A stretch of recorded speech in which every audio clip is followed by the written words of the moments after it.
Bismillahirrahmanirrahim. Assalamualaikum warahmatullahi wabarakatuh.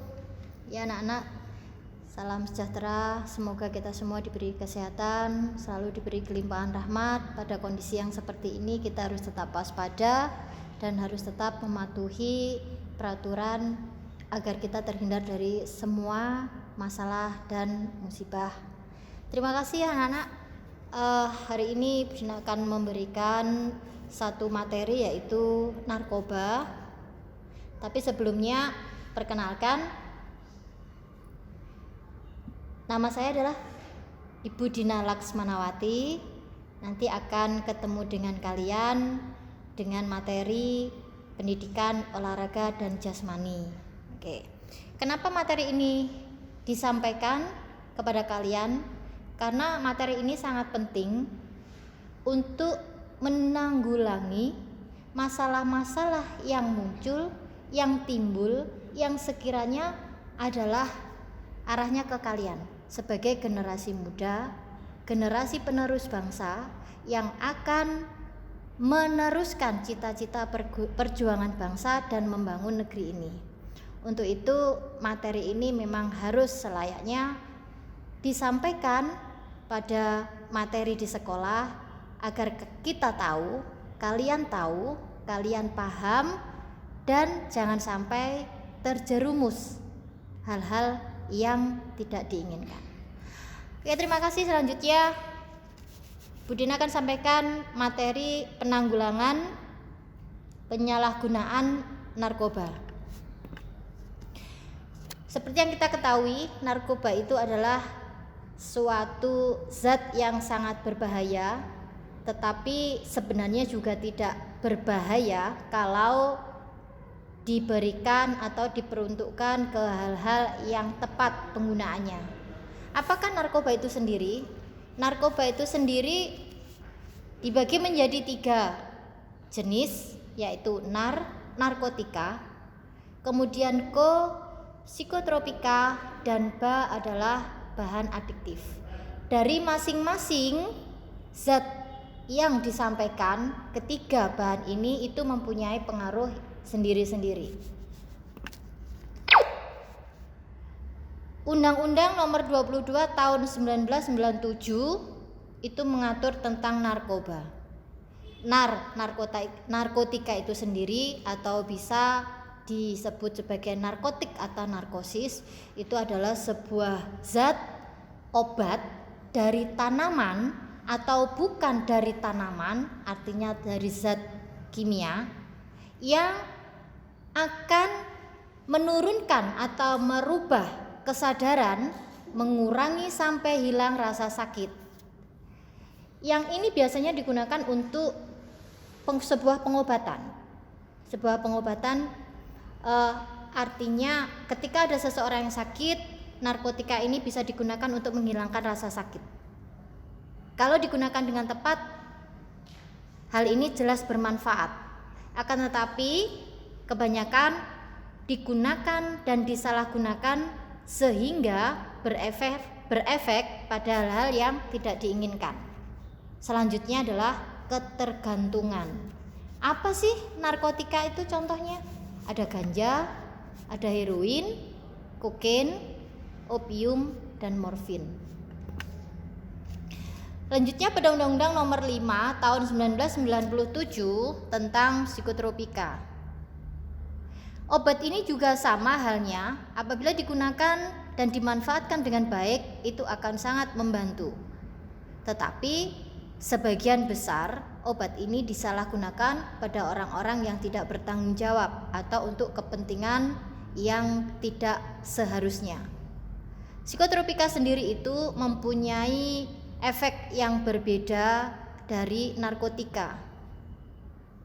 Narkotika yang sifatnya psikoaktif itu bisa mempengaruhi susunan syaraf pusat dan merubah aktivitas mental dan perilaku.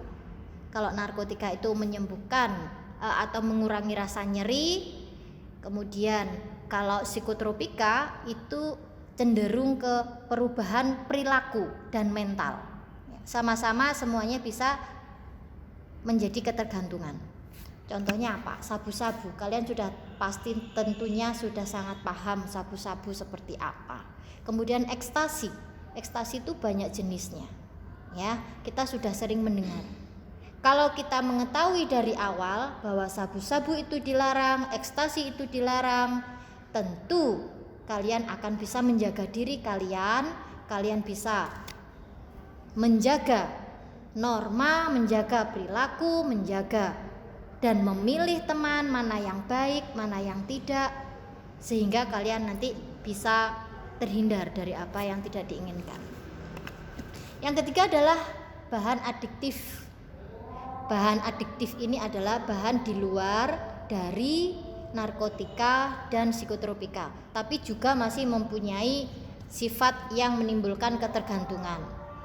Contohnya alkohol, minuman keras. Apabila dikonsumsi sudah pasti akan merusak tubuh.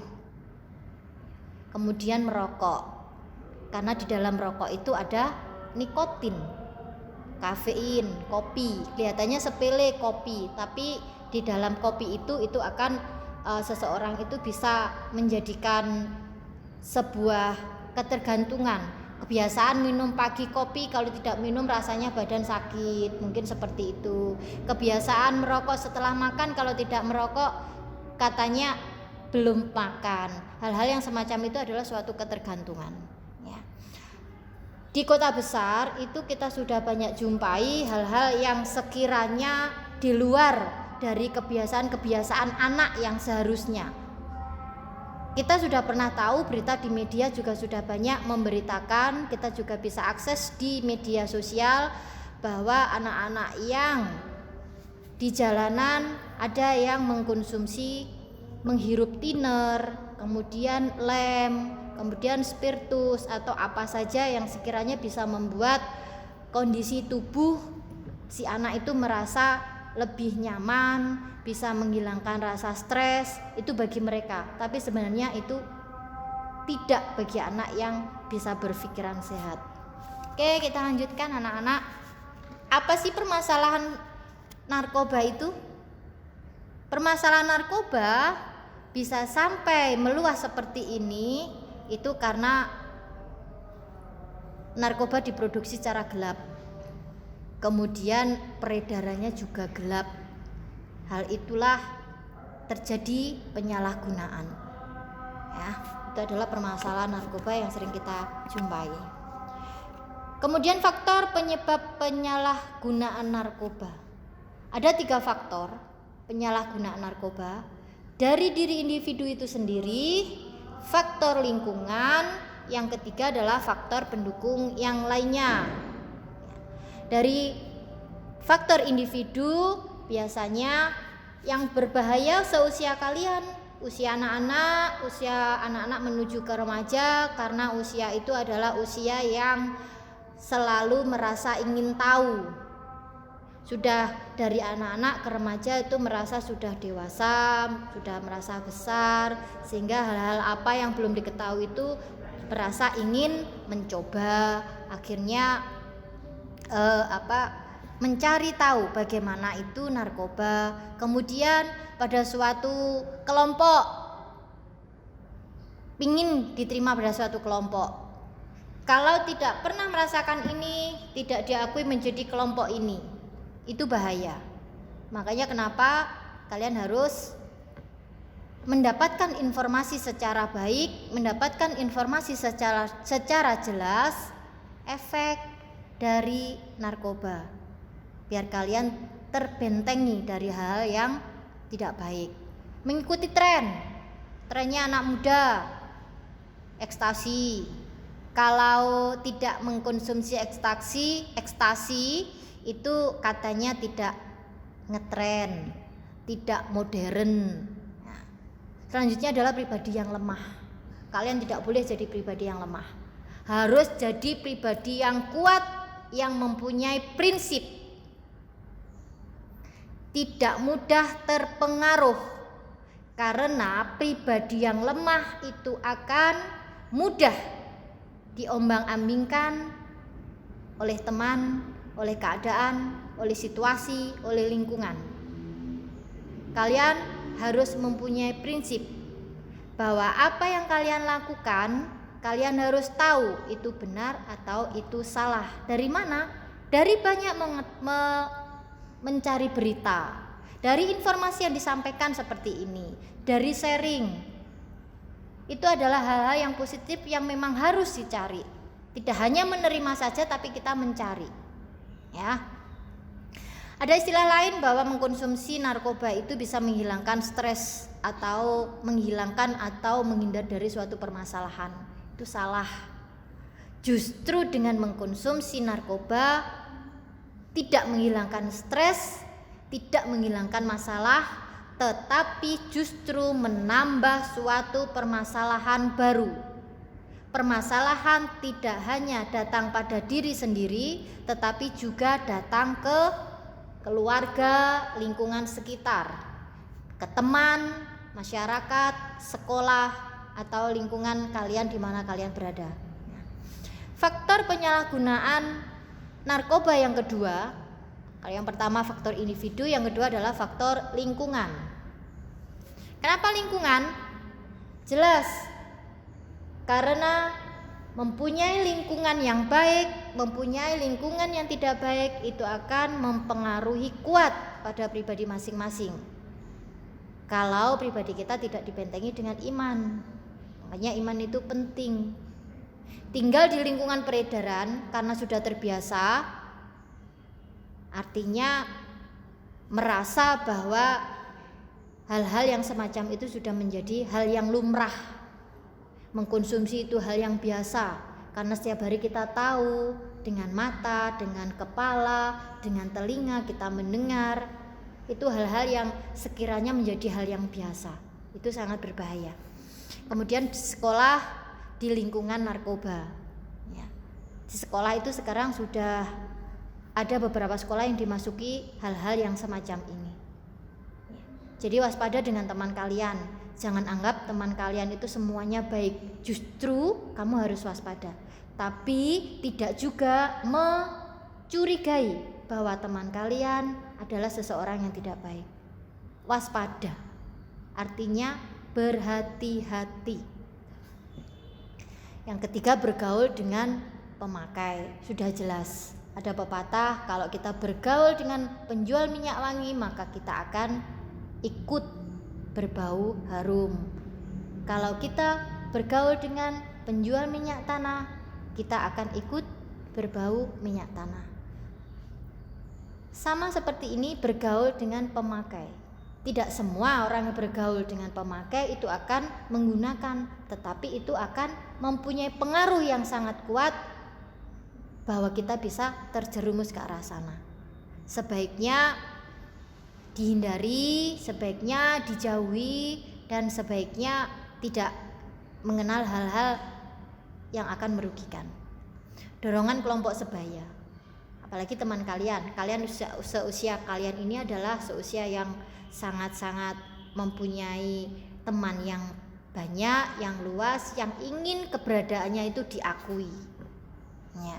Jadi pilih teman yang memang betul-betul bisa membawa kalian ke arah yang positif. Karena teman itu sangat kuat pengaruhnya. Sangat kuat. Ya. Keluarga kurang harmonis. Keluarga kurang harmonis kenapa dikategorikan faktor lingkungan? Karena seseorang bila hidup di lingkungan yang baik, yang harmonis, itu akan juga mempengaruhi psikologis.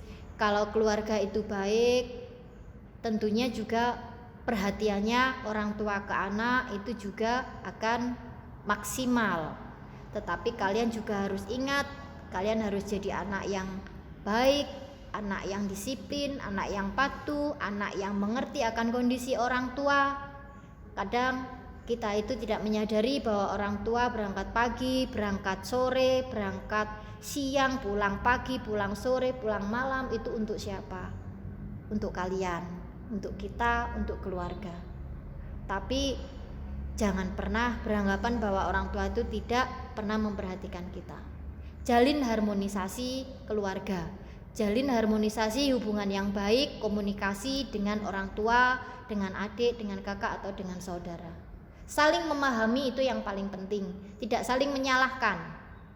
Karena dengan saling memahami, saling mengerti kondisi kita, itu akan menjadi suatu jalinan yang erat yang nanti bisa menguatkan lingkungan keluarga. Untuk faktor yang ketiga adalah faktor pendukung lain. Maksudnya apa? Sangat mudah mencari barang. Itu akan membuat seseorang itu mengkonsumsi dengan gampang. Coba kalau kita mencarinya sulit, itu akan menghambat, bahkan mungkin bisa menghindar dari perbuatan-perbuatan yang merusak diri kita. Kalau kita mencari barang sulit, kita akan merasa capek. Tapi kalau barangnya itu mudah didapat, maka akan mudah pula kita itu mengkonsumsi barang-barang yang terlarang.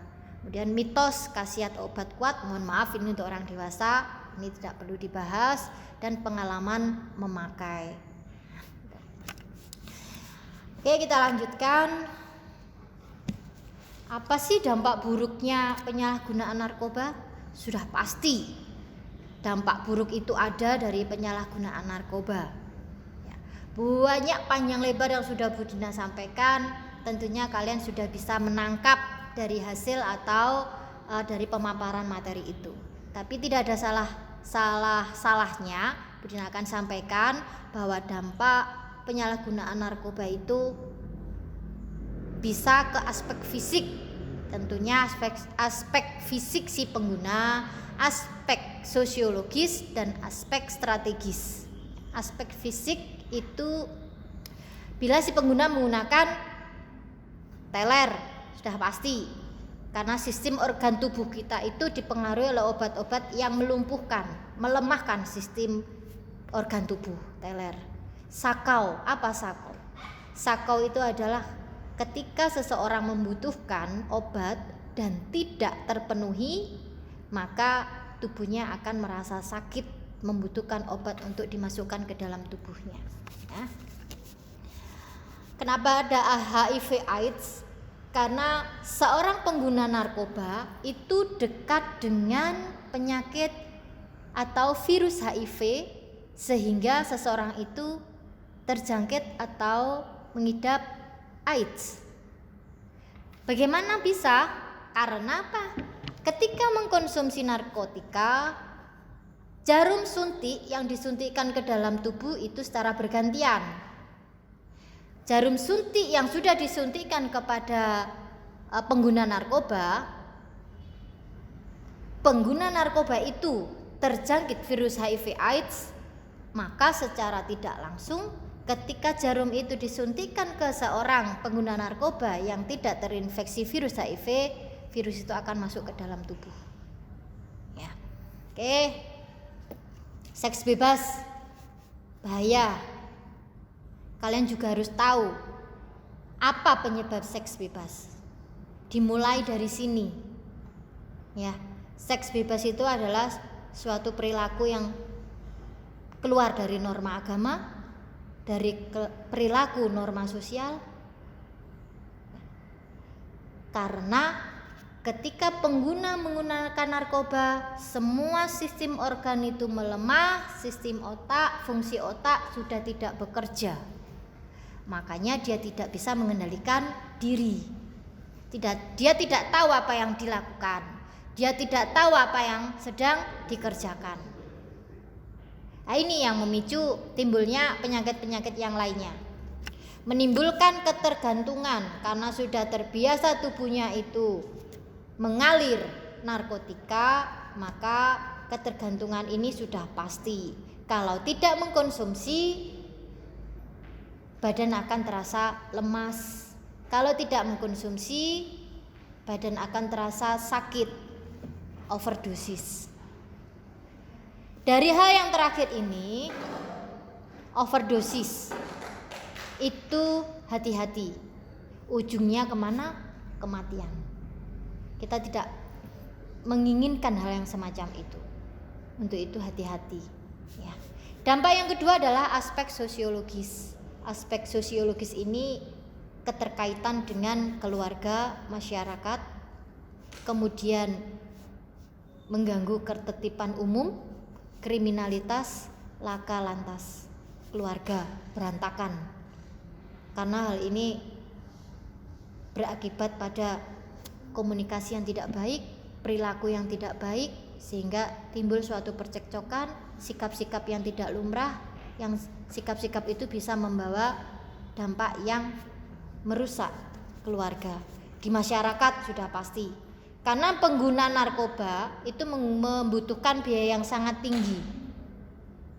Nah, apabila seorang pengguna narkoba tidak mendapatkan barang karena tidak mempunyai nominal atau uang, maka dia akan bisa mencari jalan ke hal-hal yang tidak baik. Akan meresahkan masyarakat karena sikapnya, perilakunya itu akan mengganggu ketertiban umum di dalam masyarakat. Kriminal sudah pasti, banyak kejadian pengguna narkoba karena narkoba ini harganya mahal, sehingga ketika dia mengkonsumsi tidak ada uang pasti akan merugikan orang lain. Ujungnya ke kecelakaan lalu lintas. Dalam mengendalikan diri dia tidak bisa menguasai, dampaknya akan merugikan orang lain, yaitu kecelakaan lalu lintas. Aspek yang berikutnya atau yang ketiga adalah aspek strategis. Kalian adalah anak-anak penerus bangsa. Kalian adalah anak-anak yang dibanggakan oleh negara. Harapan bangsa ke kalian adalah panjang, tinggi, jauh untuk membawa negara ini menjadi negara yang lebih kuat, di mana pemuda-pemudanya harus pemuda-pemuda yang sehat, pemuda-pemuda yang kuat, harus semangat.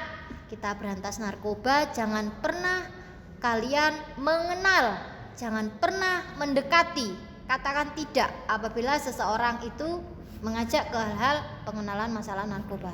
Ya, masa depan generasi muda rusak, tidak punya rasa cinta tanah air.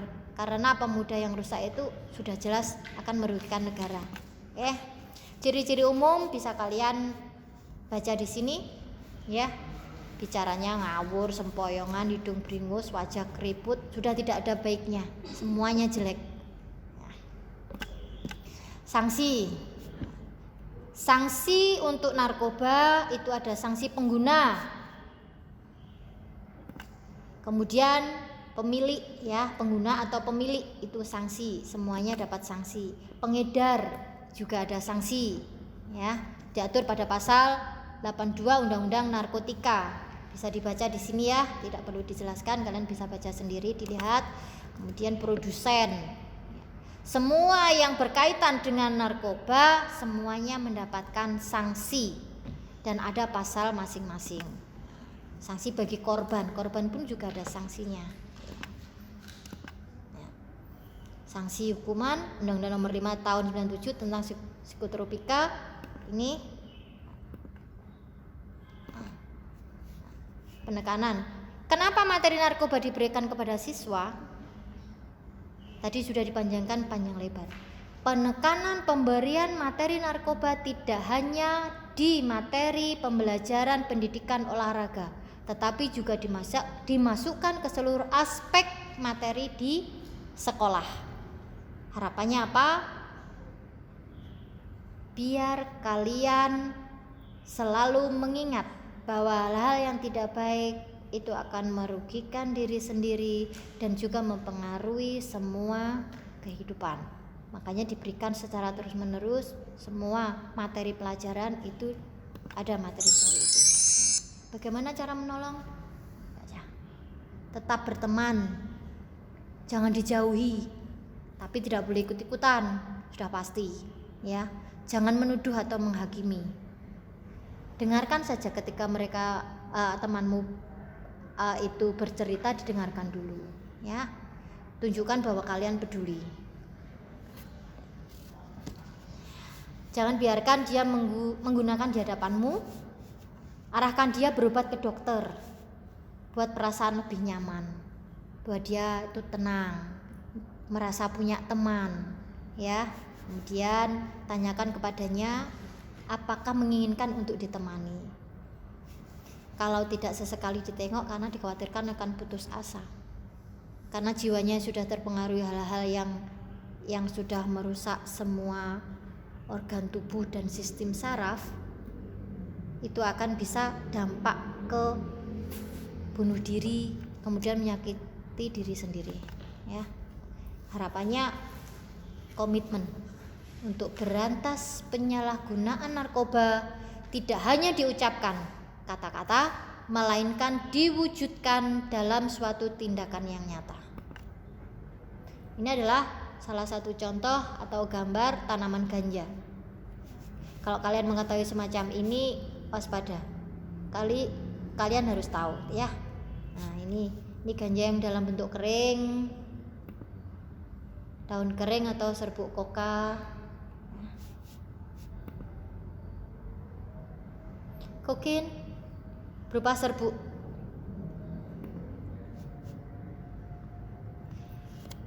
Sebanyak inilah jenis-jenis ekstasi. Ada 99 ekstasi tablet yang terdeteksi, dan ini masih banyak lagi jenis yang lainnya. Hati-hati. Bila kita sakit mengkonsumsi obat, kita harus paham apa manfaat fungsi obat tersebut, di mana obat itu kita dapat, dan siapa obat itu yang memberikan. Hati-hati, karena bisa jadi salah satu dari obat yang kita konsumsi obat yang mempunyai ciri-ciri seperti ini, ya. Sabu-sabu.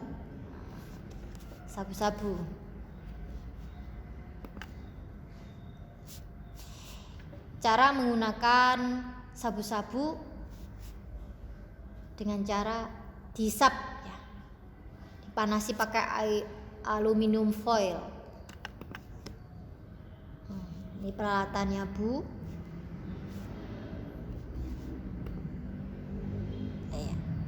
Ini juga.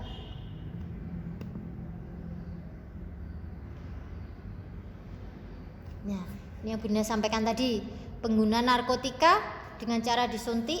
Apabila pengguna ini terdapat virus HIV, virus itu bisa menyebar ke teman-teman yang lain yang tidak terpapar virus HIV. Hati-hati. Kita tidak ingin seperti ini, ya, menahan sakit karena ketagihan.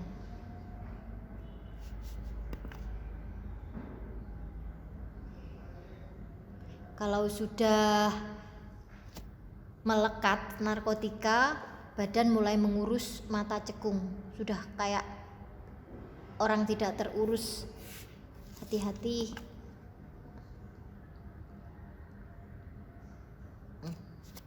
Ketagihan seseorang itu tidak tahu tempat, dimanapun tempatnya, ketika sakau, ketika ketagihan, tidak akan pernah melihat tempat, ya, dimanapun, di jalan, di rumah, atau di tempat umum. Perhatikan ciri tangan yang seperti ini.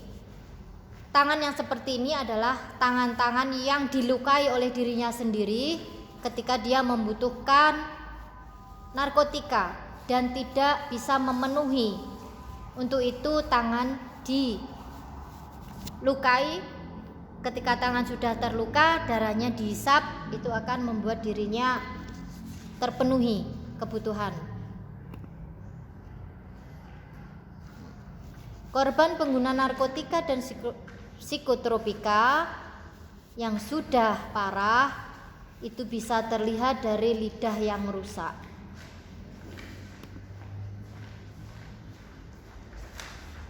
Luka yang tak kunjung sembuh karena organ tubuh yang sudah tidak mempunyai imun yang baik, sudah rusak, sehingga luka-luka yang kecil itu akan mudah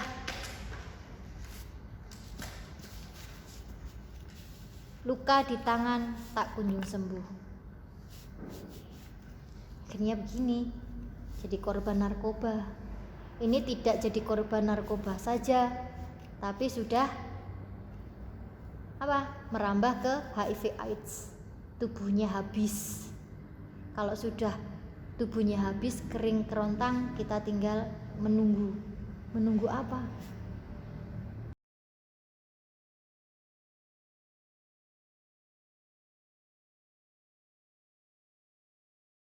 Terima kasih kalian sudah memperhatikan. Semoga materi ini bisa dipahami dan bisa membuat kalian lebih waspada, bisa menjadikan kalian pemuda-pemuda harapan bangsa, dan selanjutnya kalian harus tetap mengatakan tidak pada narkoba. Assalamualaikum warahmatullahi wabarakatuh.